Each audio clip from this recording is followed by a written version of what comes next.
Hello everyone, welcome to Motion Education. I am Priyanka Vaishnav, your mathematics faculty. So students, previous lecture में हमने chapter number 2 which is polynomial start किया था. हमने देखा था polynomials क्या होते हैं. Polynomial basically algebraic expression की ही एक फॉर्म होती है. बस कंडीशन वहाँ पर क्या अप्लाई होती है, that the power of variable in polynomial is must be whole number. क्या होने चाहिए, होल नंबर होने चाहिए. हमने देखा था जीरो ऑफ ए पॉलिनोमियल क्या होता है, and the value of a polynomial कोई डिजिट आपको अगर गिवन है, आपको ये बताना है कि उस डिजिट पर या उस नंबर पर उस पॉलिनोमियल की वैल्यू क्या है, तो वो भी हमने फाइंड आउट किया था. उसके अलावा हमने फैक्टराइजेशन मेथड मतलब फैक्टर्स हमने करना सीखा था. याद है एक्सरसाइज 2.2 के क्वेश्चन नंबर 1 के लिए हमने क्या किया था, हमने फैक्टर्स किए थे. तो सिमिलरली आज चलिए हम उसके और रिमेनिंग क्वेश्चन के बारे में बात करते हैं. तो एक्सरसाइज 2.2 का हम क्वेश्चन नंबर 1 के अदर जो पार्ट्स रिमेनिंग है वो हम सॉल्व करते हैं. तो सबसे पहले देखिए question number 4u square plus 8u. Okay, 4u square plus 8u. अब आपको क्या करना है, यहाँ पर आपको 2 वर्क्स करने हैं. पहला तो ये कि ये पॉलिनोमियल जो गिवन है इसके आपको जीरो फाइंड आउट करने हैं. बिल्कुल, क्या फाइंड आउट करने हैं, जीरो. उसके अलावा आपको एक रिलेशनशिप भी बताना है बिटवीन जीरोस एंड कोफिशिएंट. तो याद कीजिए हमने जो रिलेशनशिप पढ़ा था, क्या पढ़ा था, alpha plus beta is equal to minus B upon है and alpha beta is equal to C upon है, जहां पर अल्फा बीटा क्या था, alpha beta are the zero of the polynomial and a b c क्या थे, जो coefficient थे. क्योंकि पॉलिनोमियल की हमने क्वाड्रेटिक पॉलिनोमियल, ध्यान रखना कौन सी पॉलिनोमियल, क्वाड्रेटिक पॉलिनोमियल, उसकी हमने स्टैंडर्ड फॉर्म क्या मानी थी, a x square plus b x plus c. ये उसकी स्टैंडर्ड फॉर्म थी. तो ए मतलब एक्स स्क्वायर का जो कोफिशिएंट होता है उसे हमने ए बोला था, बी क्या होता है एक्स का कोफिशिएंट, उसको हमने बी बोला था, और सी कांस्टेंट टर्म होती है. ये हमने पढ़ लिया था. तो अब देखो आपको क्या करना है, इसके फैक्टर करने हैं. अब फैक्टर करने के लिए भी हमने देखा था कि जो मिडिल टर्म होती है बी एक्स थी, तो उसको हमने 2 पार्ट्स में डिवाइड किया था कि मैम यहाँ पर तो 2 ही टर्म है. तो सबसे पहले मुझे बताइए कितनी टर्म है, 1 एंड 2. 2 टर्म है तो इसे क्या कहेंगे, हम क्या बोलेंगे, इसे बाइनोमियल. क्या बोलेंगे, बाइनोमियल. अब बताइए क्या ये क्वाड्रेटिक पॉलिनोमियल है, ऑफ कोर्स. जब वेरिएबल की पावर यहाँ पर 2 है तो ये क्वाड्रेटिक पॉलिनोमियल जरूर होगी. अब हम इसे कैसे सोल्व करेंगे, बहुत ईजी है. देखो यहाँ पर भी 4u स्क्वायर है, यहाँ पर 8u है. अगर हम दोनों में से 4u को कॉमन ले लें, हमें क्या करना है, बेसिकली हमें फैक्टर्स करने हैं. फैक्टर्स का मीन क्या होता है, उन्हें वापस अगर आप मल्टीप्लाई करते हो तो आपकी जो पॉलिनोमियल है वो आपको मिलनी चाहिए. ये फैक्टर का बेसिक मीन है. तो यहाँ पर मतलब जो भी फैक्टर बनेंगे वो इस तरह से होने चाहिए कि उन्हें हमने वापस से मल्टीप्लाई करके हमें हमारी पॉलिनोमियल मिल जाए. तो देखते हैं हमें मिलती है हमारी पॉलिनोमियल या नहीं मिलती है. सबसे पहले हमने क्या किया, ये इसको हमने एज इट इज लिख दिया. अब यहाँ से मैं 4u और यहाँ से मैं 4u, दोनों में से मैं इसको कॉमन ले सकती हूँ. बिल्कुल, जैसे दोनों में से कॉमन लिया, यहाँ क्या रिमेनिंग हो गया, u प्लस 2. 2 क्यों रिमेनिंग रहा, क्योंकि देखो 8 है, 8 को आप 4 मल्टीप्लाई 2 लिखेंगे. u स्क्वायर है, u स्क्वायर को आप क्या लिखेंगे, u मल्टीप्लाई u. अब यहाँ पर वो ब्रेकडाउन वाला वर्क हमने नहीं किया. क्यों, क्वेश्चन की जो डिमांड होगी उसके अकॉर्डिंग हमें वर्क करना है. अब क्वेश्चन में यहाँ पर कांस्टेंट टर्म ही नहीं थी, हमें जब नजर आ रहा है कि इजीली हम उसके फैक्टर कर सकते हैं, तो हम क्यों कॉम्प्लिकेटेड वे में जाएं. हम यहाँ पर क्यों, हम अज्यूम भी कर सकते थे +0 हम यहाँ पर लिख देते. मान लीजिए हमने लिख दिया +0, मतलब कांस्टेंट की वैल्यू क्या हो गई, 0 हो गई. ये सी की वैल्यू है. तो फिर हम क्या देखते कि इनको मल्टीप्लाई करने पर 8 के डिवाइड, तो वो बहुत ज़्यादा कन्फ्यूजन हो जाता. तो वो हमें करना ही नहीं है, इतना ज़्यादा कॉम्प्लिकेटेड नहीं करना. जब इजीली हमें आंसर मिल रहा है तो इजी वे में हम करेंगे. देखिए अब आप मुझे बताओ, यहाँ पर क्या है, 3 डिजिट है, मतलब 3 टर्म्स. अगर हम टर्म तो 2 ही है बेसिकली, पर देखो एक पार्ट हो जाएगा 4 वाला, एक पार्ट u वाला और एक पार्ट u प्लस 2 वाला. अगर हम देखें, वैसे हम 4u को एक ही पार्ट में मानेंगे, इस पूरे को हम एक सिंगल पार्ट मान लेंगे और इस पूरे को u प्लस 2 को हमने अलग पार्ट मान लिया. अब हमें क्या पता चला कि ये दोनों इसके फैक्टर्स हैं. हमने लिख दिया कि 4u and u plus 2 are the factor of this polynomial. Polynomial क्या है, 4u स्क्वायर प्लस 8u. अब हमें आगे फाइंड आउट करना है इसके जीरो फाइंड आउट करने का मतलब कि ये पॉलिनोमियल आपके जीरो के इक्वल होनी चाहिए. किन पे, जो डिजिट हमारे पास, जो नंबर हमारे पास वैल्यू फाइंड आउट हो गई उन पर. तो उसके लिए हमें क्या करना पड़ेगा, इसकी वैल्यू 0 होगी. दो आपके पास अगर मैंने ब्रैकेट्स दे दिए, दोनों को मल्टीप्लाई करने पर आंसर 0 किस कंडीशन में आता है, दोनों में से कोई एक ब्रैकेट आपका क्या होना चाहिए, 0 होना चाहिए, तभी वो क्या मिलेगा, हमें 0 मिलेगा. तो देखो हम यहाँ पर क्या कंडीशन लगाएंगे, so the value 4u square plus 8u is 0 when either 4u is equal to 0 और u plus 2 is equal to 0. या तो 4u को 0 करो, नहीं तो हम u प्लस 2 को 0 करेंगे. कितनी वैल्यू मिलेंगी हमें, 1 टू क्यों मिलेंगे? क्योंकि ये कैसी इक्वेशन है, ये क्वाड्रेटिक इक्वेशन है।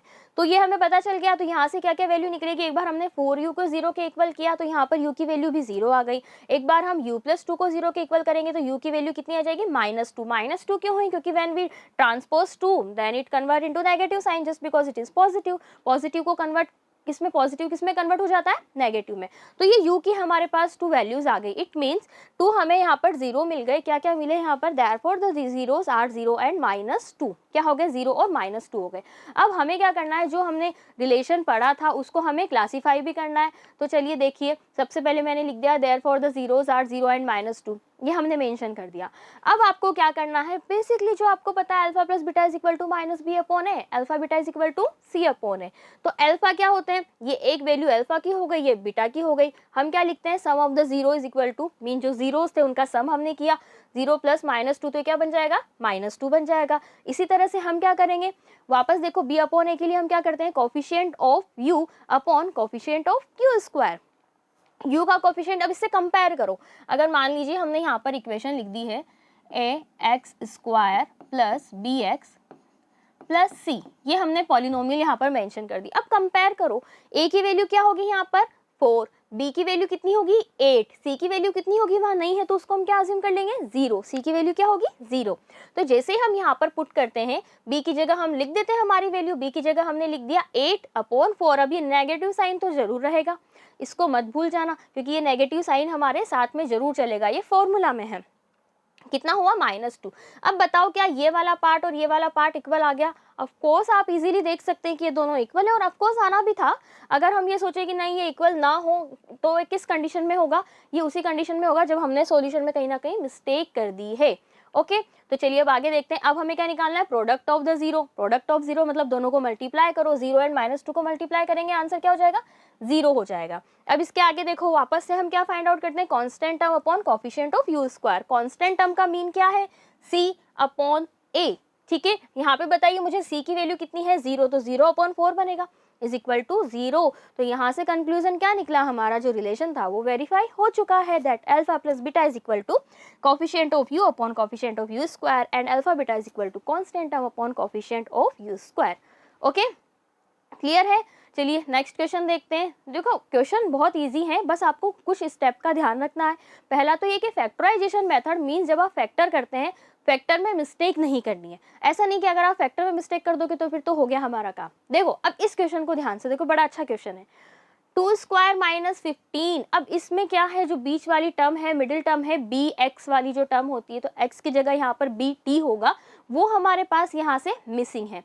मिसिंग है तो हमें क्या करना होगा, क्या मैम इसको 0b करके हम लिखें? तो देखो अगर आप ऐसी कंडीशन कभी अगर आपके पास आती है तो बहुत अच्छा फॉर्मूला है, a² - b², जानते हैं सब अच्छे से, a² - b² is equal to a - b a + b। ये फॉर्मूला सब बहुत अच्छे से पता है। a की जगह मैं इसको t ले लूँ तो ये t² माइनस, अब मैं 15 है, 15 तो किसी का स्क्वायर नहीं होता, तो फिर 15 किसी का स्क्वायर कैसे नहीं होता? अगर मैं यहाँ पर √15 होल स्क्वायर लिख दूँ, देखो अगर मैं इसे इस टर्म में लिख देती हूँ, t² - √15 होल स्क्वायर, ये मैंने लिख दिया, तो ये क्या कुछ रॉन्ग लिखा मैंने? नहीं, बात तो सेम ही है। देखो जब आप इसको सिंप्लीफाई करोगे क्या बन जाएगा, t² - 15, सेम पॉलिनोमियल हमारे पास बनी। अब हम यहाँ पर क्या लगा देंगे, a² - b², तो क्या बन जाएगा t - √15 और दूसरा बन जाएगा t + √15। एक बार सिंगल इस टर्म को हम 0 के इक्वल करेंगे, एक बार दूसरी टर्म को 0 के इक्वल करेंगे, दूसरे ब्रैकेट को, यहाँ से हमारे पास 2 वैल्यूज फाइंड आउट हो जाएंगी। ओके, बस ये हो गया हमारा क्वेश्चन सॉल्व, इतना सा ही हमें करना था। तो चलिए फटाफट से देख लेते हैं। इसी क्वेश्चन में हम बिल्कुल भी ज़्यादा टाइम स्पेंड नहीं करेंगे। लिखा हमने, इसके बाद a² - b²। अब a² - b² का फॉर्मूला तो ऑफकोर्स सब जानते हैं, ये कुछ आइडेंटिटीज़ हैं तो आपको लर्न होना कंपलसरी है, आगे आपके बहुत ज़्यादा ये यूज़ आने वाली है। इसका मतलब क्या हो जाएगा कि ये दोनों इसके फैक्टर हैं। कभी अगर मान लीजिए आपको कंफ्यूजन होता है कि हमने राइट किया है या रॉन्ग, तो आप इसको मल्टीप्लाई करके देखोगे, वापस आपको आपकी पॉलिनोमियल मिल जाएगी। अब हम इनको 0 भी कर लेंगे, ठीक है, एक या तो ये वाली टर्म 0 होगी या फिर अदर वाला ब्रैकेट हमारे पास 0 होगा। इसके बाद देखो हमने इसको एक बार 0 किया, t - √15। अब 0 किया, √15 को हम ट्रांसपोज करेंगे, it is negative, then after transposing it convert into positive. Positive में कन्वर्ट हो जाएगा, then t is equal to 15 root 15। Similarly क्या होगा हमारे पास, सिमिलरली देखो t प्लस रूट 15 है, आफ्टर ट्रांसपोजिंग किस में कन्वर्ट हो जाएगा, माइनस रूट 15 में। तो ये हमारे पास t की वैल्यू आ गई। तो 2 जीरो हमें क्या फाइंड आउट हुए यहाँ पर, देखो 2 जीरोस क्या हो गए, रूट 15 एंड माइनस रूट 15। अब हमें क्या करना है, देखो वही हमने जो भी थोड़ी देर पहले किया था, सेम वर्क है, सेम हमें करना है, अल्फा बीटा से रिलेटेड हमें सेम गेम प्ले करना है। क्या करते हैं चलिए देखते हैं। तो देखो वापस हमने यहाँ पे लिख लिया, therefore the zeros are root 15 and minus root 15, हो गए ये।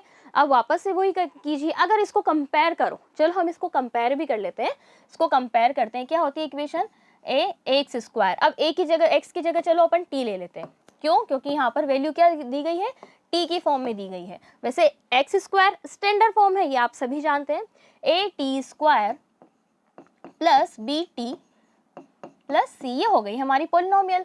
ए की वैल्यू यहाँ से कंपेयर करो तो देखो ए की वैल्यू क्या आ जाएगी, 1 आ जाएगी, ए इज इक्वल टू 1।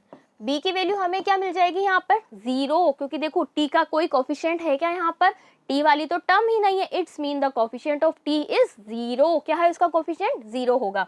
1 नहीं ले लेना कि हमने इसको 1 ले लिया, 1 नहीं लेना है। और सी की वैल्यू कितनी हो जाएगी हमारे पास, -15। कितनी हो जाएगी, -15। तो चलिए हमारा क्वेश्चन, इसका सॉल्यूशन स्टार्ट करते हैं, ठीक है। देखो तो अब हमें क्या लिखना है, sum of the zero is equal to, दोनों को हमने जैसे ही सम करेंगे, एक पॉजिटिव है एक नेगेटिव है, ऑफ कोर्स सम में कितना होगा, सम 0 ही होगा, तो ये क्या बन जाएगा, 0। वापस से देखो coefficient of T upon coefficient of T square, से तो आप रट लीजिए, क्योंकि मैंने पहले भी कहा था, प्रीवियस लेक्चर में मैंने आपको बताया था कि ये वाला पार्ट, ये वाले क्वेश्चन जो है आपके सैम्पल पेपर में भी थे, इट्स मी इम्पॉर्टेंट है। और ये एक्सरसाइज अगर हम इस करंट सेशन के बारे में बात करें तो ये एक्सरसाइज ही है जो आपके ज़्यादा मार्क्स की है। बाकी दोनों पार्ट्स जो हैं एक्सरसाइज के, तो वो रिमूव हो चुके हैं, वो सिलेबस में से डिडक्ट हो चुके हैं, तो आपको इसी पे फुल्ली कंसंट्रेशन करना है। बी अपॉन ए, बी की वैल्यू क्या थी, 0, ए की वैल्यू क्या थी, 1, तो देखो 0 अपॉन 1 क्या बन जाएगा, 0 बनेगा। 0 तो ना नेगेटिव होता है ना पॉजिटिव होता है। सिमिलरली हम क्या करेंगे, प्रोडक्ट ऑफ 0 दोनों को मल्टीप्लाई करोगे, देखो दो स्क्वायर रूट वाले नंबर है, मल्टीप्लाई के बाद क्या हो जाएंगे, सिमिलर बन जाएंगे, 15 बन जाएगा। तो ये हो गया -15, इस माइनस साइन को नहीं भूलना है, ठीक है। वापस से देखो constant term upon coefficient of T square, C की वैल्यू कितनी है, -15, ए है ए, तो वैल्यू क्या बन गई, -15। तो वापस से जो हमारा रिलेशन था वो वेरीफाई हो चुका है। ओके, इजी था, इसमें किसी को कोई प्रॉब्लम है, कोई भी अगर आपको डाउट्स होते हैं, कोई क्वेरीज होती हैं, तो प्लीज़ आप ना कमेंट सेक्शन में उसको ज़रूर बता दीजिए। तो फिर जैसे ही नेक्स्ट लेक्चर होगा हमारा, नेक्स्ट वीडियो लेक्चर में उसका आपको सॉल्यूशन प्रोवाइड करा देंगे, क्योंकि हमें डाउट्स को नहीं रखना है, डाउट्स हम ज़्यादा से ज़्यादा क्लियर करना चाहते हैं। क्योंकि डाउट कब आते हैं, जब आप जितना ज़्यादा पढ़ते हैं तभी तो डाउट्स आते हैं, या कोई आपको नहीं, आपको कोई चीज़ समझ में आई, कुछ कंसेप्ट नहीं समझ में आया, तो आप उसको ऐसे मत सोचना कि नहीं ठीक है कोई बात नहीं, मुझे नहीं आया तो कोई बात नहीं, कोई फ़र्क नहीं पड़ता, उसको क्लियर करना बहुत ज़्यादा ज़रूरी है।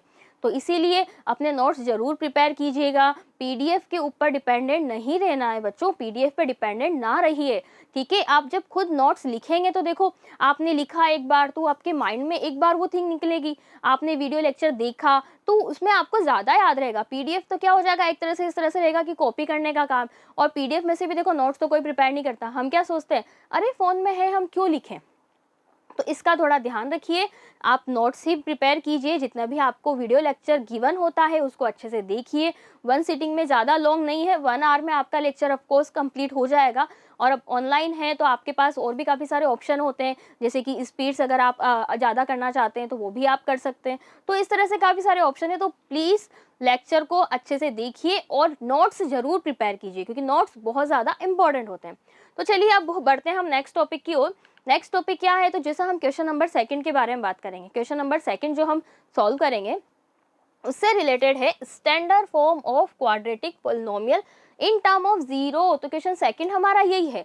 आपको क्या मिलेंगे, आपको ये मिलेगा that sum of the 0 is equal to this and product of the 0 is equal to this, हमें गिवन होगा। आपको फाइंड आउट क्या करना है कि अब प्रोडक्ट, अब जब 0 मैंने गिवन किया, आप तो उसे इक्वेशन बनाइए।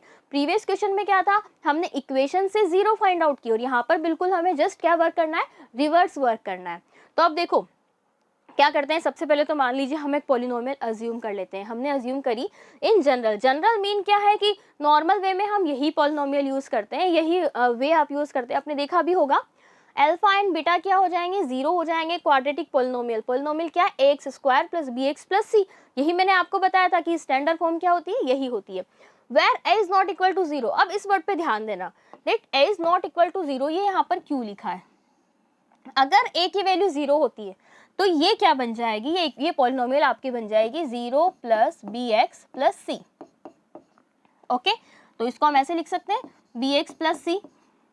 ओके, अब मुझे बताइए कि क्या ये क्वाड्रेटिक पॉलिनोमियल है, नहीं, ये क्या बन जाएगी, लीनियर पॉलिनोमियल बन जाएगी, क्योंकि x की पावर यहाँ पर क्या है, 1 है, डिग्री कितनी है इसकी, 1, तो इसलिए यहाँ पर ये वर्ड लिखा गया है that a is not equal to 0, और इसका आपको थोड़ा सा ध्यान भी जरूर रखना है, ठीक है, बहुत इंपॉर्टेंट है, इसलिए यहाँ पर लिखा है। अगर कहीं ऐसे लिख दिया ना आपने, क्योंकि हर एक वर्ड की बहुत ज्यादा इंपॉर्टेंस होती है मैथ्स में। आगे देखिए हम क्या सॉल्व करेंगे, then the quadratic polynomial in term of 0, 0 की फॉर्म में क्या क्वाड्रेटिक पॉलिनोमियल हमारे पास रहेगी, ये बनेगी x square minus alpha plus beta x plus alpha beta, तो ये पॉलिनोमियल हमें मिल जाएगी किसकी फॉर्म में, जीरोस की टर्म में, ये आप याद कर लीजिए, इसी से हमारे बहुत सारे क्वेश्चन सॉल्व होंगे, ठीक है। अब हो सकता है ये डाउट हो कि ऐसी क्यों बनी इक्वेशन, तो इस फॉर्मेट में थी, ये हम क्यों लर्न करें, हमें तो स्टैंडर्ड फॉर्म आपने ये बताई थी, तो देखो उससे ये कैसे जनरेट हुआ हम उसके बारे में बात करते हैं। इक्वेशन लिखी हुई है हमारे पास, polynomial sorry, b a x square plus b x plus c, okay, यही था।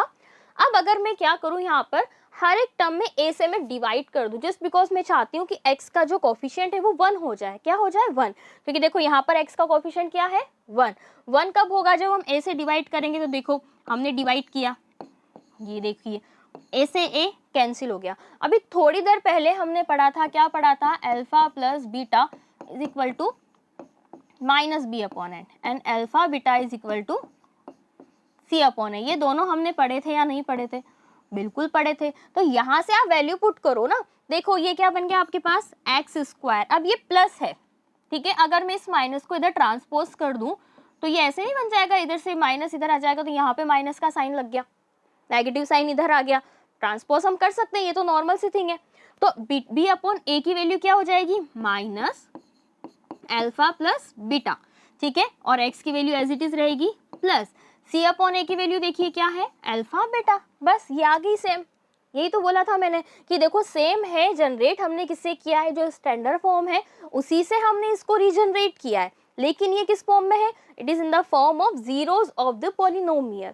क्लियर है, तो इसको आप अच्छे से याद कर लीजिए, और कैसे, अगर मान लीजिए समझना कैसे है, लर्न, रटना नहीं है, ठीक है, रटना नहीं है, कैसे समझना है, तो वो मेथड भी मैंने आपको यहाँ पर बता दिया।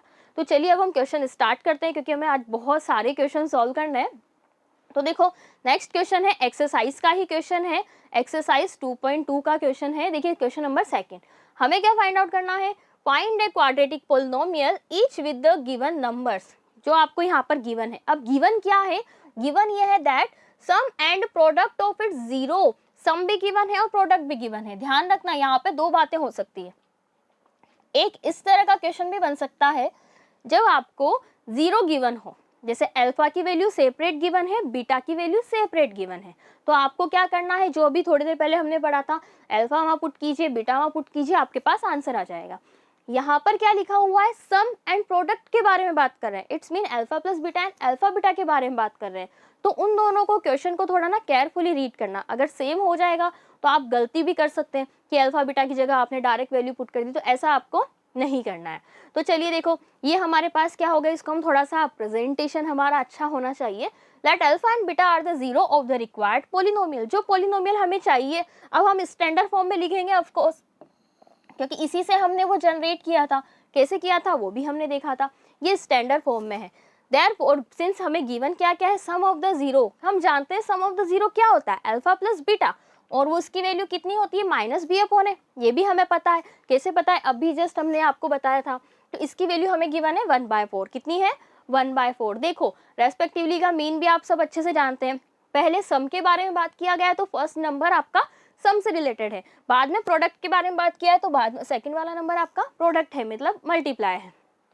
नेक्स्ट देखिए वापस से अब हम क्या देखेंगे, सम ऑफ द जीरो के बाद प्रोडक्ट ऑफ द जीरो होता है alpha into beta. Alpha into beta की वैल्यू क्या होती है, is equal to C upon a. क्या होता है, सी अपॉन ए। अब ये किसके इक्वल है, -1 के इक्वल है। किसके इक्वल है, -1। अब यहाँ पर आप चाहें तो हमारे पास 2 वेज हो सकते हैं। कैसे, आप ये दोनों आपके पास एक तरह से इक्वेशन बन गई है, यहाँ पे ये देखिए दिस एंड दिस, आप क्या इनको सॉल्व करके भी यहाँ से वैल्यू फाइंड आउट कर सकते हैं, बट वो बहुत ज़्यादा कॉम्प्लिकेटेड हो जाएगा। तो उससे बेटर है, सबसे ईजिएस्ट वे होता है आपके पास, आप जो फॉर्मूला आपको अभी हमने बताया था उसमें वैल्यू पुट करो और बस हो गया सॉल्यूशन। इतना सही हमें करना है। तो देखो, the standard form of quadratic polynomial equation, ध्यान रखना मैंने यहाँ पे एक वर्ड लिखा है इक्वेशन, दैट मैम हम तो पॉलिनोमियल पढ़ रहे हैं, फिर आपने इक्वेशन क्यों लिखा, क्या गलती से लिखा, नहीं गलती से नहीं लिखा है। देखो इक्वेशन क्या होती है, अगर पॉलिनोमियल को हम इक्वल टू 0 कर दे तो वो क्या बन जाएगी, इक्वेशन बन जाएगी। कि इक्वल टू 0 करने की हमें नीड क्या थी, क्यों हमने बिना मतलब भी इक्वेशन वर्ड को यहाँ पर लिखा, तो उसकी बिल्कुल हमें नीड थी, वो रिक्वायर्ड था। क्यों था वो अभी हम देखेंगे। तो क्या होती है standard form, x square minus alpha plus beta x plus alpha beta. तो ये होती है पॉलिनोमियल, इक्वल टू 0 किया तो ये किस में कन्वर्ट हो गई, ये बन गई आपकी इक्वेशन। ओके, वैल्यू पुट करते हैं हम यहाँ पर, एक्स स्क्वायर माइनस 1/4x, क्योंकि देखो अल्फा प्लस बीटा की वैल्यू कितनी थी, 1/4। ये नेगेटिव साइन और यहाँ पर ये देखो फॉर्मूला में है, इसी वजह से यहाँ पर आया, यहाँ पे फॉर्मूला में ये साइन था, दैट्स वाई हमने यहाँ नेगेटिव साइन लगाया। प्लस प्लस अल्फा बीटा की वैल्यू कितनी है, -1, कितनी थी, -1 इक्वल टू 0। मान लीजिए हम ये इसको 0 नहीं मानते, थोड़ी देर के लिए हमने इसको हाइड कर दिया कि ये 0 नहीं है, हमारे पास 0 नहीं लिया, तो प्रॉब्लम कहाँ होती है, थोड़ी सी सिर्फ इतनी होती है, जब आप या तो आप इस फॉर्म में छोड़ दीजिए इस क्वेश्चन को, इस इक्वेशन को, इस पॉलिनोमियल को, तब भी आपका आंसर क्या होगा, बिल्कुल राइट होगा। लेकिन उससे ज्यादा हमें स्टैंडर्ड फॉर्म लानी है। स्टैंडर्ड फॉर्म कैसी होती है, ax square plus bx plus c। तो हम क्या करेंगे, यहाँ पे इस 4 का एलसीएम लेंगे। जैसे कि देखो, जैसे हम एलसीएम लेंगे तो यहाँ पे डिनोमिनेटर में कुछ नहीं है, 1 अज्यूम करेंगे, किधर जाएगा, 4x square minus x minus 4, plus है माइनस है तो -4 बनेगा, अपॉन में 4 लिखा हुआ है। अब हमें ये 4 थोड़ी सी दिक्कत करता है, अगर हमारे पास यहाँ 0 नहीं है, अभी भी हमने हटा दिया, ये 0 हटा दिया हमने, 0 ही नहीं है हमारे पास। तो अब क्या बनता है, फिर इस स्टेप में आपको लिखना पड़ेगा ये एक लाइन एक्स्ट्रा कि therefore the required polynomial is 4x square minus x minus 4, ये आपको लिखना पड़ेगा।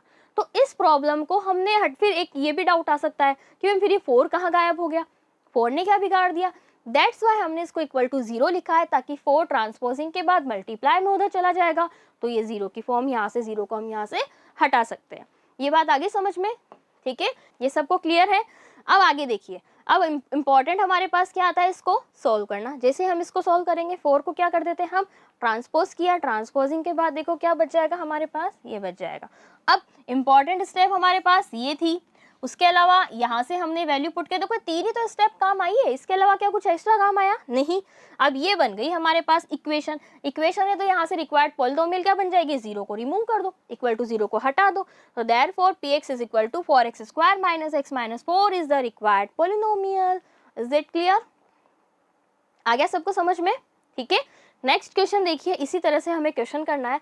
अब यहाँ पर हमने थोड़ा ज़्यादा टाइम इसलिए कंज्यूम किया क्योंकि हमारा फर्स्ट क्वेश्चन था, आगे हम इसको फटाफट से सॉल्व कर लेते हैं। नेक्स्ट क्वेश्चन देखिए, आपको बस क्या ध्यान रखना है, sum of the zero, product of the zero, and after that आपको यहाँ से वैल्यू, वो जो हमें फॉर्मूला गिवन था, स्टैंडर्ड फॉर्म थी, वहाँ पे आपको वैल्यू पुट करनी है। अब देखो 0 एंड √5 बहुत ईजी वैल्यू है, 0 है और √5, तो चलो हमें क्या क्या पता है। सबसे पहले मान लीजिए कि अल्फा एंड बीटा है, क्या है, किसी एक पॉलिनोमियल के 2 0 हैं, ठीक है। पॉलिनोमियल क्या है, px, मैम px क्यों ले, हमें px अच्छा नहीं लग रहा, py ले लो, y की फॉर्म में बन जाएगी, pz ले लो, z की फॉर्म में बन जाएगी। बट हमेशा आपने देखा है हम स्टैंडर्ड फॉर्म यूज करते हैं और वो क्या होती है, px के टर्म में होती है, that's why we use px instead of another values. Okay, here given that alpha plus beta mean sum of the zero is equal to कितना गिवन है, is equal to -b upon है। ये बिल्कुल याद रखना, बार बार इसलिए लिखा है ताकि आप इसे अच्छे से याद कर ले, that alpha plus beta is equal to -b upon है। कंफ्यूज नहीं होना, कंफ्यूजन हो जाता है कि b अपॉन है या c अपॉन है, तो वो आपको नहीं करना है। इज इक्वल टू कितना हो जाएगा, 0, ये हमें पता है। वापस से देखिए, product of the zero alpha beta is equal to कितना होगा, c अपॉन है, c अपॉन में a इज इक्वल टू √5, ये बन गया। अब वापस से बस देखो, जो हमें स्टैंडर्ड फॉर्म थी, अब यहाँ पर हम क्या लिखेंगे, वही वाली लाइन लिखेंगे, therefore the required polynomial equation is, ठीक है, required quadratic polynomial equation is, equation क्यों लिखा, रीजन सबको समझ में आ गया। अब देखो इस क्वेश्चन में नीड नहीं थी हमें 0 लिखने की, यहाँ पर आप चाहते तो डायरेक्ट कर सकते हैं, यहाँ पर आपका कोई डिनोमिनेटर नहीं बनेगा, लेकिन हमें ऐसा मेथड यूज करना है कि जो हर किसी के लिए एप्लीकेबल हो। ऐसा नहीं कि किसी पर्टिकुलर क्वेश्चन पे ही हम उसको अप्लाई कर सकते हैं, फिर अदर क्वेश्चन के लिए हम कुछ और देखेंगे, तो वो हमें नहीं करना है। वैल्यू देखो क्या पुट करेंगे, अल्फा प्लस बीटा की वैल्यू कितनी हो जाएगी, यहाँ से देखो 0 हो जाएगी, ये 0 है। अल्फा इंटू बीटा की वैल्यू कितनी हो जाएगी, √5, ये देखो √5 है, ठीक है। अब माइनस था तो 0 ही रहता है, ना कोई नेगेटिव का फर्क पड़ता है ना पॉजिटिव का, ये हमने इसको इस फॉर्म में लिख दिया। क्या बन गया है, x² + 15 is √5 is equal to 0। तो रिक्वायर्ड पॉलिनोमियल हमें क्या मिल गई, x² + √5 इज, बस ये हो गई, इक्वल टू 0 लगाएंगे तो इक्वेशन बन जाएगी। क्लियर है सबको, ओके। तो चलिए इसी तरह से नेक्स्ट क्वेश्चन देखते हैं। बहुत इजी क्वेश्चन है, अगर आपको डायरेक्ट सॉल्व करने को बोला जाए तो 1 मिनट भी बहुत ज़्यादा टाइम होता है, उससे भी कम टाइम में आप उन्हें सॉल्व कर सकते हैं। Okay okay, so the next question is 1 and 1, तो क्या हो जाएगी, alpha is equal to 1 and alpha plus beta is equal to 1, alpha beta is equal to 1। तो यहाँ से हमें क्या पता चलेगा, that sum of the 0 and product of the 0 हमें पता है। तो चलिए फटाफट से लिखते हैं हमारी फेवरेट लाइन कि alpha beta is required polynomial के क्या है, 2 0 हैं, ठीक है, 2 प्रीशियस 0 हैं हमारी इस पॉलिनोमियल के। वापस से हमें पता था sum of the 0 alpha plus beta is equal to -b upon है, alpha plus beta is equal to -b upon है, एंड द प्रोडक्ट होगा तो c upon a। Okay, value देखिए क्या हो जाएगी, इक्वल टू 1। सिमिलरली क्या हो जाएगा, सेम है, सेम, अब तक तो रट जाना चाहिए आपको, इतनी बार हमने 3 टाइम ये सेम प्रोसेस देखा है, इज इक्वल टू 1। वापस अगेन हमारी second favourite line, the standard polynomial equation is x² minus alpha plus beta x plus alpha beta is equal to 0, ठीक है, 0 लिखा। वापस से देखो इसको, जब हमें क्या मिल गई है, x² माइनस x प्लस 1 बन गई, वैल्यू पुट करी तो रिक्वायर्ड पॉलिनोमियल हमें क्या मिल जाएगी, x² minus x plus 1। Okay, is it clear, easy था, कुछ भी नहीं करना था, कुछ भी एक्स्ट्रा नहीं था। तो देखो ये तो थे हमारे एक्सरसाइज 2.2 के कुछ क्वेश्चंस। ओके, इसके अलावा हम अदर इम्पॉर्टेंट क्वेश्चंस जो हैं उनके बारे में भी बात करेंगे। अब अदर इम्पॉर्टेंट क्वेश्चंस क्या हैं जो एक्स्ट्रा क्वेश्चंस हैं, क्योंकि देखो एग्जाम में हर तरह का मैटर आता है, ऐसा नहीं होगा कि ओनली सेलेक्टेड ही हमें पढ़ना है, और ऐसा भी नहीं है कि हमें सिर्फ हमारे एग्जाम तक पढ़ना है, हमें उस चीज़ को, हम उस थिंग को हम आगे भी यूटिलाइज कर सके, इस तरह से हमें स्टडी करनी है। तो देखो ये तो हो गया, सबको समझ में भी आ गया। इसके आगे हम जो बात करेंगे, नेक्स्ट टॉपिक जो हम पढ़ने वाले हैं, तो वो क्या होगा, वो भी एक रिलेशन होगा, या वो भी अब किसके बीच में रिलेशन है, देखो relation between zeros and the, किसके बीच में है, cubic polynomial, coefficient of cubic polynomial. Cubic polynomial आप सब बहुत अच्छे से जानते हैं, ऐसी पॉलिनोमियल जिसमें वेरिएबल की पावर कितनी हो, 3, it's mean the degree of the polynomial is equal to 3, कितनी हो जाएगी, 3 हो जाएगी। तो यहाँ पर भी सेम है, सबसे पहले हम अज्यूम करते हैं इन जनरल। अब बताइए यहाँ पे स्टैंडर्ड फॉर्म क्या बनेगी, ax³ plus bx² plus cx plus d, ये बनेगी, and where a is not equal to 0। क्यों a नॉट इक्वल टू 0 होगा, क्योंकि अगर a 0 हो जाएगा तो हमारी क्या ये पॉलिनोमियल क्यूबिक बनेगी, तो ये टर्म ही अगर गायब हो जाएगी तो ये कैसी बन जाएगी, क्वाड्रेटिक बन जाएगी। तो वो क्वाड्रेटिक तो हम पहले ही पहुंच गए, हमें आगे सॉल्व करने की फिर जरूरत ही नहीं थी। ओके, तो इसके बीच में क्या रिलेशन होता है, देखो ध्यान रखना, रिलेशन होता है alpha plus beta plus gamma is equal to, किसके इक्वल होता है ये, -b अपॉन है, ये तो सेम है, हाँ बिल्कुल सेम है। डिनोमिनेटर में ध्यान रखना हमेशा अपॉन में a आएगा, और ऊपर वैल्यूज आपकी चेंज होती रहेंगी, एक बार a होगा, एक बार b होगा, एक बार c होगा, एक बार d होगा। आगे अगर और पॉलिनोमियल होगी तो थोड़ी और कंडीशन बढ़ जाती है। तो देखो ये क्या बनता है यहाँ पर, coefficient of x² upon coefficient of x³ denominator में हमेशा x³ का कोफिशिएंट ही होगा, इट्स मीन हमेशा a ही होगा, और साइन क्या होंगे, अल्टरनेट चलेंगे, अल्टरनेट मीन एक बार negative then positive then negative then positive, इस तरह से साइन चलेंगे। तीनों का सम किया तो ये किसके इक्वल हो जाएगा, -b upon a। Okay, alpha plus beta plus gamma is equal to -b upon है। एंड अगेन नेक्स्ट हमारे पास क्या कंडीशन बनेगी, 2 के पैरेलल हो, 2 को मल्टीप्लाई करेंगे, mean alpha beta beta gamma and gamma alpha, ये मल्टीप्लाई करके हमने इनको ऐड कर दिया। अब ये क्या बनेगा, देखो आप खुद मुझे बताइए, मैंने क्या कहा था कि अपॉन में तो a रहेगा, b की जगह क्या हो जाएगा, c हो जाएगा। c क्या है, coefficient of x upon coefficient of x³, minus था, नेक्स्ट क्या बन जाएगा, पॉजिटिव, नेक्स्ट क्या हो जाएगा, पॉजिटिव। तो देखो ये बन गया c upon a. Similarly alpha beta gamma is equal to क्या बन जाएगा, minus constant term upon coefficient of x cube is equal to minus d upon a. ये सबको आ गया समझ में, ठीक है। अच्छे से इसको ही लर्न कर लीजिएगा। अगर आप इस फॉर्म में लर्न करना चाहते हैं तो आप ऐसे भी कर सकते हैं, या फिर आप डायरेक्ट सिंबॉलिक फॉर्म में लर्न करना चाहते हैं तो आप इस तरह से भी इन्हें लर्न कर सकते हैं, ठीक है। बहुत अच्छा है, बहुत अच्छे से करो। Alpha beta gamma, alpha plus beta plus gamma, ऐसे लगते हैं कुछ बहुत हैवियर वर्ड हम देख रहे हैं, अल्फा बीटा गामा, तो बहुत अच्छे हैं, ठीक है। अब अपन एक्स्ट्रा क्वेश्चंस जो हैं उन्हें स्टार्ट करने जा रहे हैं, क्योंकि क्वेश्चन करने का हमारा इंटेंशन ये है, जितने ज़्यादा हम क्वेश्चन सॉल्व करेंगे उतनी ज़्यादा हमारी प्रैक्टिस अच्छी होगी। और इस एक्सरसाइज के लिए तो रियली आप बहुत सारे क्वेश्चन सॉल्व कीजिए, बहुत सारी पॉलिनोमियल्स लीजिए, उनके फैक्टर फाइंड आउट कीजिए, जो हम अभी आगे करेंगे। देखो वेरीफाई दैट, वेरीफाई करना है 3 - 1 and -1/3 are the zero of this polynomial. Polynomial given है कि ये तीनों नंबर इस गिवन पॉलिनोमियल के क्या है, जीरो है। कैसे फाइंड आउट करेंगे आप बताइए। जीरो मैंने क्या पढ़ाया था प्रीवियस लेक्चर में, हमने पढ़ा था कि जीरो वो पॉइंट होता है जिसे अगर आप पॉलिनोमियल में पुट कर देंगे तो पूरी पॉलिनोमियल की वैल्यू भी क्या बन जाती है, जीरो बन जाती है। It's mean if we put 3 in this polynomial then the answer must be 0. Again if we put -1 in this polynomial then the answer must be 0. And similarly with the 1/3 -1/3, if we put -1/3 in this equation then the answer must be 0. अगर 0 नहीं होता है तो क्या होगा, तो हम कहेंगे that it is not a zero of this polynomial, कि ये नंबर इस polynomial का 0 नहीं होगा। तो चलिए फटाफट से हम स्टार्ट करते हैं। गिवन है, हमें पॉलिनोमियल पता है, ये भी हमें पता है कि जीरो हमें फाइंड आउट करना है, तो जो वैल्यूज हमें गिवन है एक्स की वो पॉलिनोमियल में हमें पुट करनी होगी, ये हम बहुत अच्छे से जानते हैं। फर्स्ट हम x इक्वल टू 3 के लिए लेते हैं। अब देखो जैसे ही आपने x इज इक्वल टू 3 लिया तो ये px की जगह क्या बन जाएगा, p3 बनेगा, नहीं बनेगा। पढ़ाया था मैंने आपको प्रीवियस लेक्चर में कि जैसे ही x की यहाँ पे जो वैल्यू होती है, जिस वैल्यू की टर्म में आपके पास पॉलिनोमियल होगी, p के साथ भी वो टर्म आ जाती है। k की फॉर्म में होगी तो pk, x की फॉर्म में तो px, y की फॉर्म में होती तो py।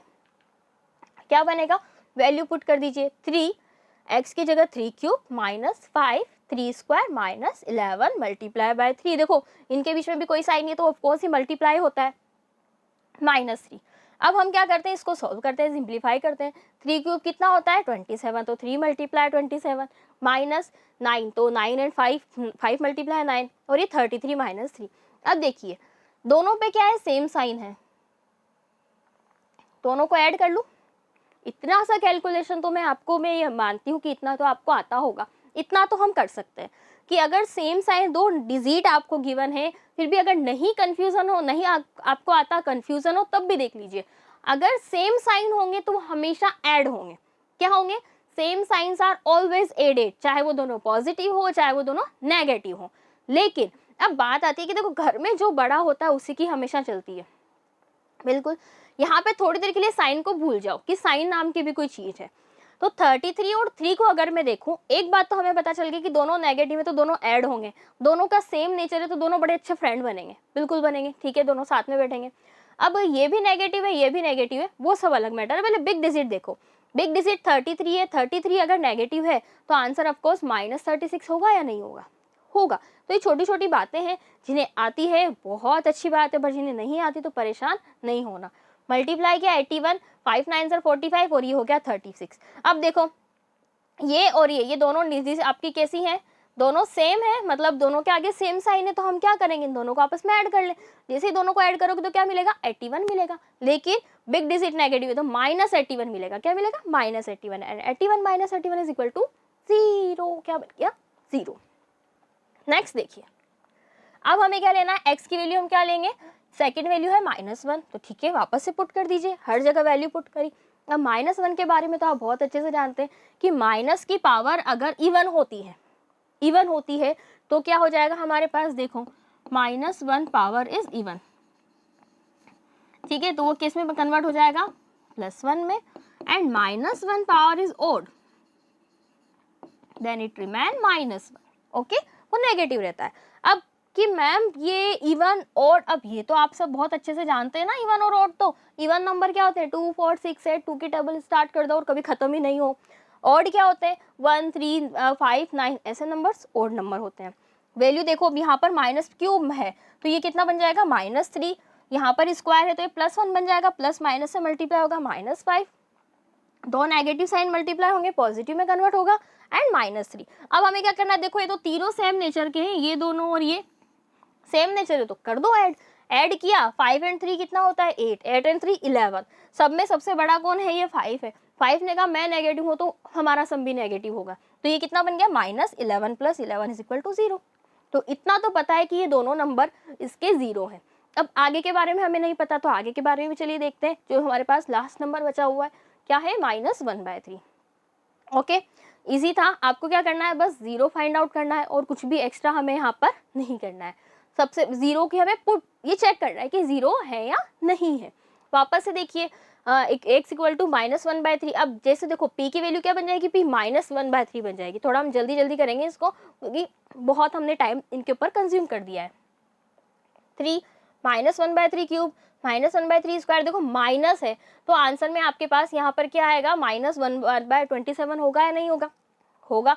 1/9 क्योंकि स्क्वायर है तो पॉजिटिव में कन्वर्ट हो जाएगा, माइनस है तो माइनस माइनस मल्टीप्लाई होके प्लस हो गया।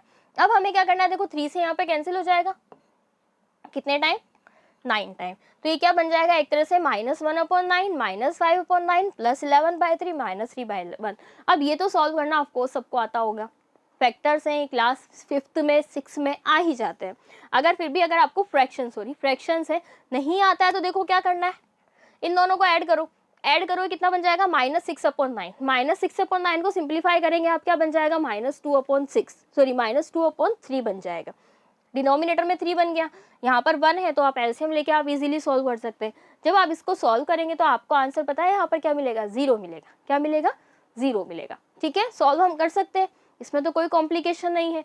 चलिए अब हम नेक्स्ट क्वेश्चन की ओर बढ़ते हैं। तो नेक्स्ट क्वेश्चन हमारे पास क्या है, उससे पहले देखो ये पॉलिनोमियल इसकी ये नंबर्स इस पॉलिनोमियल के क्या हैं, 0 हैं, तो वो भी हमने यहाँ पर मेंशन कर दिया है। ओके, यहाँ पर देखो इस क्वेश्चन में एक पार्ट और ऐड हो सकता था। क्या ऐड हो सकता था, जैसे आपका एग्जाम्पल नंबर 5 है उसमें क्या लिखा हुआ है, that verify the relation between 0 and the coefficient of the polynomial। आपको ये रिलेशन वेरीफाई करना है। अब वेरीफाई करने का मतलब जो अभी हमने थोड़ी देर पहले सीखा था, क्या सीखा था, that alpha plus beta plus gamma is equal to -b/a। ठीक है, फिर हमने ये भी देखा था alpha beta plus beta gamma plus gamma alpha is equal to c/a, and the last one is alpha beta gamma is equal to -d/a। ये हमने देखा था, तो यहाँ पर बस वैल्यू पुट करो और आप चेक कर सकते हैं। ओके, चलिए नेक्स्ट क्वेश्चन की ओर बढ़ते हैं। क्वेश्चन नंबर 2, वहाँ पर हमें क्या करना है, हमें फैक्टर फाइंड आउट करने हैं। क्या फाइंड आउट करने हैं बच्चों, फैक्टर फाइंड आउट करने हैं। तो देखो कैसे हम फाइंड आउट करेंगे। Question number 2 is find the 0। देखो फैक्टर फाइंड आउट करने हैं, इट्स मीन उन फैक्टर को आगे सॉल्व करेंगे तो वो 0 में कन्वर्ट होंगे, तो 0 के लिए भी हमें फैक्टर ही फाइंड आउट करने होंगे। ये पॉलिनोमियल हमें गिवन है। चलिए तो इसको हम सॉल्व करना स्टार्ट करते हैं। ये देखो पॉलिनोमियल क्या गिवन है, x² - 17x + 60। हमें क्या करना है, मैंने आपको कल भी मतलब प्रीवियस लेक्चर में भी बताया था, ये दोनों डिजिट को मल्टीप्लाई करो तो ये कितना बन जाएगा 60x²। बना या नहीं बना, बना। मतलब हमें क्या चाहिए, हमें आंसर में 60x² चाहिए। कब, जब हम इस 17x है, माइनस है, ध्यान रखना इसको हमें 2 पार्ट में ब्रेक करना है। ठीक है, 2 पार्ट कैसे होने चाहिए कि जब आप उनको मल्टीप्लाई करें तो आपका आंसर ये आए, लेकिन अगर आप उनको ऐड या सम करेंगे तो आपका आंसर -17x आना चाहिए। कैसे आएगा, देखो -17 है। अब वैसे तो आपको इजीली नजर आ रहा है, बट अगर आपको इन केस ये समझ में नहीं आता तो क्या करो, जो प्रोडक्ट करने के बाद आपके पास नंबर बचता है उसके फैक्टर कर लो। क्या कर लो, उसके फैक्टर। 60 के देखिए 2 से होगा 30, 2 से होगा 15, वापस से 2 से होगा क्या, नहीं होगा 5, 5 से होगा 1। ओके, अब चलो अब ले लेके हम थोड़ा सा इनमें प्रैक्टिस करते हैं। पहले हमने लिया ये 2 को अलग लिख दिया, इन तीनों डिजिट को ले लिया। 5 3 से कितना होता है 15, 15 2 से 30। क्या 30 और 2 को आपस में ऐड या सब्ट्रैक्ट करने के बाद 17 आ रहा है, नहीं, दूर दूर तक कोई चांस नहीं है। मतलब ये वाली बात तो हमारी क्या हो गई, गलत हो गई। ये वाला हमारा अजम्पशन तो हमारा रॉन्ग हो गया, जैसे हमने कहाँ किया था, चैप्टर नंबर 1 में किया था, याद है, सॉल्व किए थे हमने। अब अगर हम लेते हैं कि इन दोनों डिजिट को और इन दोनों डिजिट को ले लो, देखो ये मल्टीप्लाई में तो आप सब अच्छे से जानते हैं, 2 2 ज़र 4 बन गया, 5 3 ज़र 15। क्या 15 और 4 को आपस में ऐड या सब्ट्रैक्ट करने पे मुझे 17 मिलेगा? नहीं मिलेगा। तो अब हम क्या करें, ये वाला अजम्पशन भी गलत हो गया। तो आगे कुछ और सोचते हैं, नेक्स्ट हम इसके बारे में बात करते हैं। देखिए नेक्स्ट हम क्या देखेंगे, अब लास्ट में रिमेनिंग पेयर कौन सा बचा, रिमेनिंग पेयर बचा ये बचा, ठीक है। 3 2 ज़र 6, 6 2 ज़र 12। तो एक नंबर ले लिया 12 और एक नंबर ले लिया 5। क्या इनको ऐड या सब्ट्रैक्ट करने पर हमें 17 मिलेगा? बिल्कुल मिलेगा। देखो 12 + 5 कितना होता है? 17। लेकिन तो ये तो हमें पता चल गया कि नंबर क्या होंगे, एक हो गया 12 और एक हो गया 5। एक्स ऑफ कोर्स हम यहाँ पे लगा ही देंगे। लेकिन आंसर देखो आपका कैसा आना चाहिए, माइनस। तो इट्स मीन कि माइनस कहीं ना कहीं होना चाहिए। फिर वापस से देखो कि ये जो प्रोडक्ट है, प्रोडक्ट होना चाहिए पॉजिटिव। प्रोडक्ट कैसा है? पॉजिटिव। साइन को बाद में देखना है, पहले आप नंबर लिख लो, उसके बाद साइन के बारे में बात करेंगे। पॉजिटिव कब होगा? जब दोनों टर्म आपकी कैसी हो? नेगेटिव हो। अब दोनों टर्म नेगेटिव कब नेगेटिव होंगी? तभी तो मल्टीप्लाई होगा, मल्टीप्लीकेशन उनका पॉजिटिव होगा। तो ये बन गई हमारे पास two term, -12x and -5x। When we multiply both term then we get 60x² and when we add them, जब हम इनको ऐड करते हैं then we gate -17x। Therefore हमें पता चल गया कि क्या इसके टू पार्ट्स हो सकते हैं। तो आगे देखिए, हमने इसको यहाँ पर लिखा x² -17 था, तो हमने लिख दिया 12x -5x + 60। हो गया। दोनों में से क्या कॉमन आ रहा है? x कॉमन आ रहा है, तो ठीक है x कॉमन ले लीजिए। x -12 माइनस, अब ध्यान रखना क्या है यहाँ पर इंपॉर्टेंट बात है, यहाँ पर गलती हम कर देते हैं। हम क्या रॉन्ग कर देते हैं? ये देखो ब्रैकेट x का साइन क्या है? पॉजिटिव। यहाँ पर x का साइन कैसा है? नेगेटिव। दैट्स वाई हमें दोनों में से क्या कॉमन लेना होगा? माइनस कॉमन लेना होगा। क्या कॉमन लेना होगा? Minus, mean negative sign. तो जब मैं -5 कॉमन लेती हूँ, अब क्या रिमेनिंग रहा? यहाँ पर देखो माइनस भी मैंने बाहर ले लिया, 5 भी ले लिया, तो ओनली यहाँ पर x रिमेनिंग रहा। प्लस था, माइनस को अगर मैं बाहर लूंगी तो देखो प्लस की जगह माइनस बनेगा या नहीं बनेगा? बिल्कुल बनता है। तो ये -12 हो गया। अब ये दोनों ब्रैकेट्स जो हैं आपके पास वो क्या बनने चाहिए? बिल्कुल सेम बनने चाहिए। इन केस मान लीजिए ब्रैकेट सेम नहीं है, इट्स मीन हमने कहीं मिस्टेक कर दी है। अगर ब्रैकेट सेम है तो हम बिल्कुल राइट ट्रैक पर जा रहे हैं, हम बिल्कुल राइट डायरेक्शन में जा रहे हैं। अब हम क्या करेंगे? दोनों ब्रैकेट दोनों टर्म में है तो दोनों से कॉमन ले लो, ठीक है। हमें कॉमन लेने में बड़ा मजा आता है। ये ले लिया, रिमेनिंग क्या रह गया? यहाँ हो गया x -5। अब हमें पता है कि अगर हम जीरो के बारे में बात करें तो दोनों टर्म का जो मल्टीप्लीकेशन अगर जीरो होना चाहिए। जीरो कब होगा? या तो ये टर्म जीरो, तो एक बार x -12 = 0 करते हैं, तो x की वैल्यू यहाँ से कितनी आ जाएगी? After transposing we get 12। Similarly x -5 = 0, after transposing we get x = 5। तो यहाँ पर 2 zeros हमें मिल गए, एक तो मिल गया हमें 12 and the second is 5। Okay. अब मान लो आपसे वो रिलेशन वेरीफाई करवा रहा है, कुछ भी सॉल्व करा रहा है, वो कह रहे हैं कि alpha plus beta find out करो, वो भी हम कर देंगे। वो कह रहे हैं कि अल्फा बीटा निकालो, तो वो भी हम फाइंड आउट कर देंगे। कुछ भी हम यहाँ पे सॉल्व कर सकते हैं, ठीक है। ये आगे बात समझ में क्या किया हमने? माइनस था, कॉमन ले लिया। ओके, नेक्स्ट क्वेश्चन देखिए। नेक्स्ट क्वेश्चन क्या करना है? उसमें भी हमें इसी तरह से जीरोस फाइंड आउट करने। क्या फाइंड आउट करने बच्चों? जीरो फाइंड आउट करने। तो पॉलिनोमियल हमें गिवन है x² -3√3। अब ध्यान रखना क्वेश्चन बड़ा अच्छा है। क्वेश्चन क्या है? तो देखो क्या बन जाएगा? x² -3√3x + 6। इस तरह से नंबर लिखा हुआ है। आपको हमें यहाँ पर क्या करना है? सबसे पहले हम चलिए यहाँ पे लिखते हैं x² -3√3x + 6।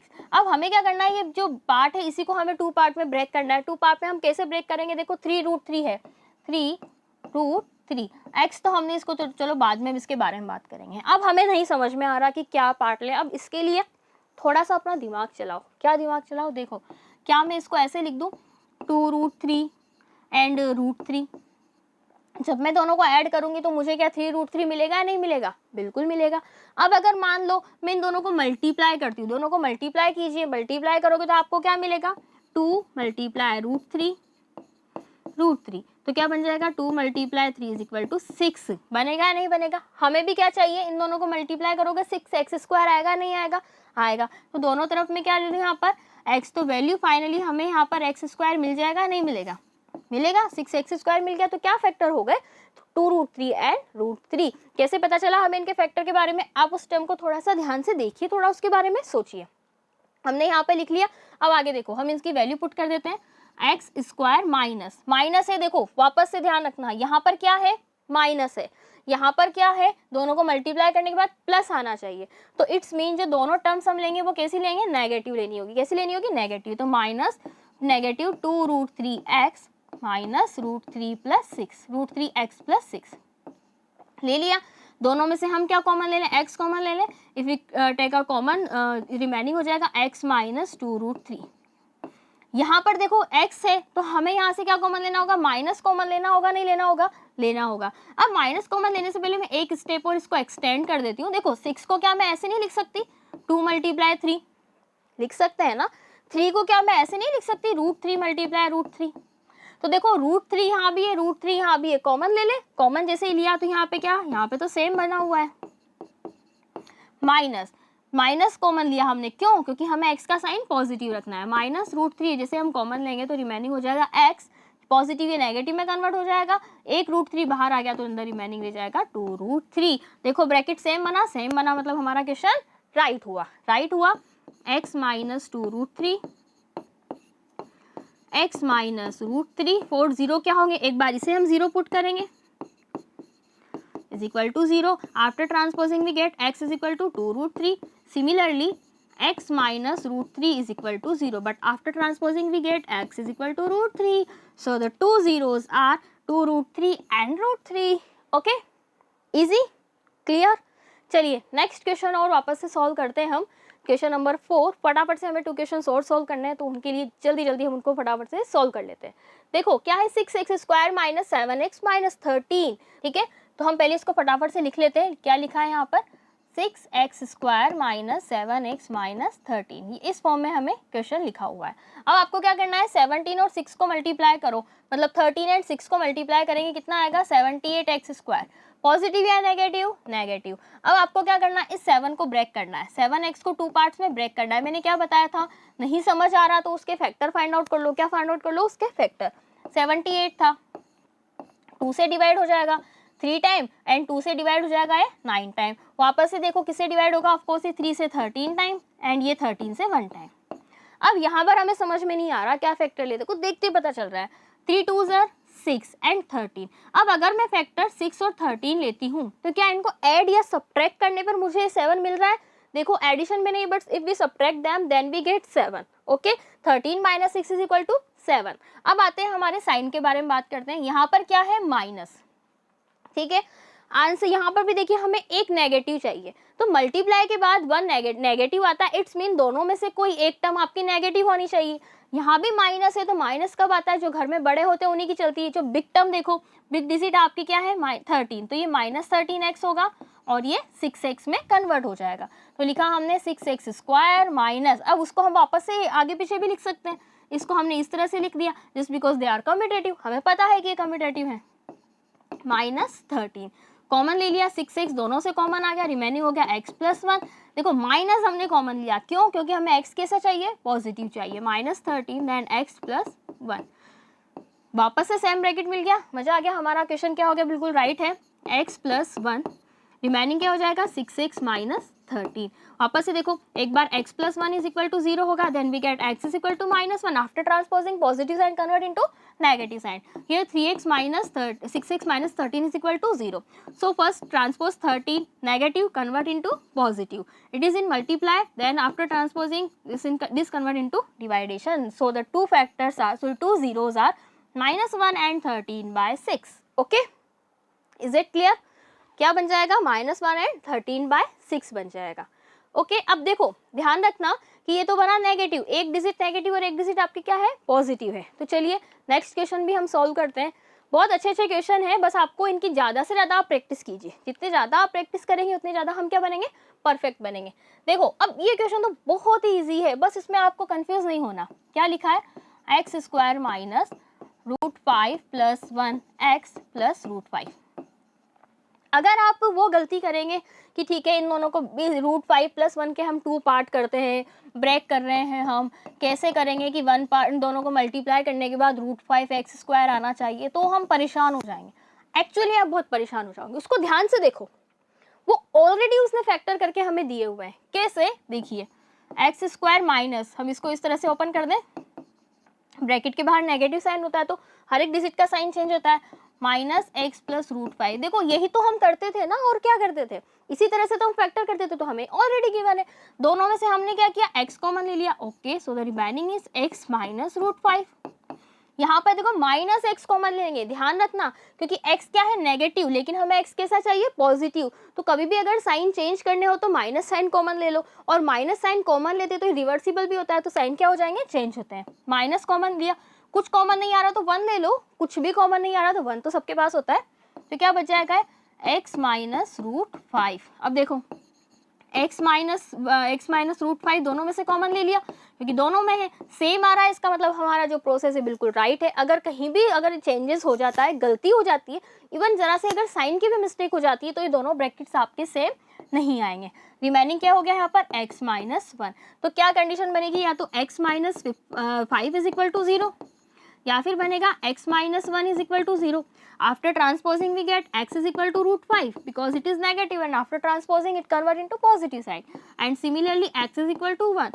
So here are the two zeros of the polynomial root 5 and 1. Okay, clear? तो क्या करना था, फैक्टर करने थे क्या, नहीं करने थे। फैक्टर करोगे तो परेशान हो जाओगे, पता नहीं क्या ही होंगे। फैक्टर्स ऑलरेडी हमें गिवन है, बस उसको यूटिलाइज करो, उसको यूज करो, अपना थोड़ा सा माइंड जो है उसको ओपन रखो, थोड़ा प्रेजेंस ऑफ माइंड जिसे कहा जाता है, तो उसको थोड़ा ओपन रखो कि हाँ क्वेश्चन में हमें क्या क्या गिवन है। ओके स्टूडेंट्स, तो चलिए आज का लेक्चर हमारा यही खत्म होता है। हमने बहुत सारे क्वेश्चन सॉल्व किए थे, तो अब आपको क्या होमवर्क है आपका, ये आपकी रिस्पॉन्सिबिलिटी है, जितना भी आपको इस लेक्चर में करवाया गया है आप उसकी प्रैक्टिस जरूर करें, क्योंकि अगर आप मैथ्स के क्वेश्चन ओनली देखेंगे तो वो आपको सिर्फ देखने में ही अच्छे लगेंगे, तभी याद रहेंगे। क्वेश्चन करते टाइम आपके माइंड में से वो पूरी स्टेप स्किप हो जाएगी, और एक सिंगल स्टेप अगर स्किप हुई तो फिर तो आप जानते हैं रिजल्ट क्या होता है। ओके, तो चलिए अब मिलते हैं हम नेक्स्ट लेक्चर में, और इसी तरह की और वीडियोस के लिए आपको पता है क्या करना है, हमारा यूट्यूब जो चैनल है उसको आपको क्या करना है, लाइक शेयर एंड सब्सक्राइब करना है। और आपको ये भी पता है कि जो नोट्स सेक्शन में आपको मिलेगा, कहाँ पर, जितना भी आपको मैटर है वो कहाँ मिलता है, नोट्स सेक्शन में मिलता है, मोशन लर्निंग ऐप पर, जिसका लिंक आपको डिस्क्रिप्शन बॉक्स में गिवन होगा। ओके स्टूडेंट, तो चलिए मिलते हैं नेक्स्ट लेक्चर में, but until then keep learning with Motion. Okay, thank you.